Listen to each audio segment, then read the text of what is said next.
Сегодня по всей стране реализуются крупные инфраструктурные проекты. Уже в 2025-2026 годах намечен запуск газоперерабатывающего завода на месторождении Кашаган, магистрального газопровода Талдыкурган-Ушарал и второй нитки газопровода Бейнеу-Бозой-Шымкент.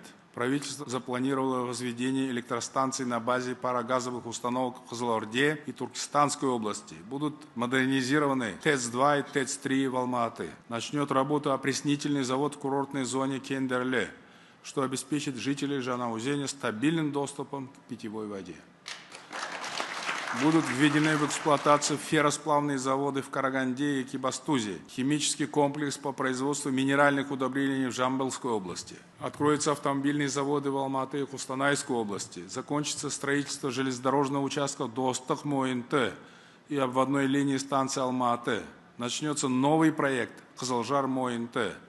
Будет достроен контейнерный хаб на побережье Каспийского моря в Ахтау. Заработает международный аэропорт на территории свободной экономической зоны Хоргос-Восточные ворота. Появятся аэропорты в курортных зонах Зайсан, Катон-Карагай, Кендерле. Будет проложена волоконно-оптическая линия связи по дну Каспийского моря, что позволит создать цифровой коридор между Европой и Азией.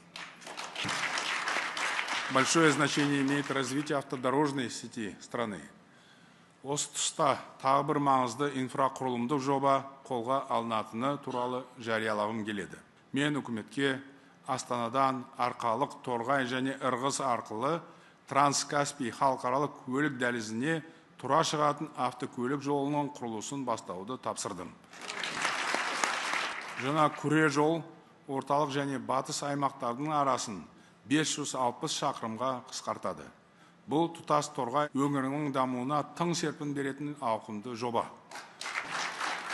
Бұдан бөлек Арқалықтағы әуежайды қалпына келтіріп, жаңа аэровокзал салатын болдық біз.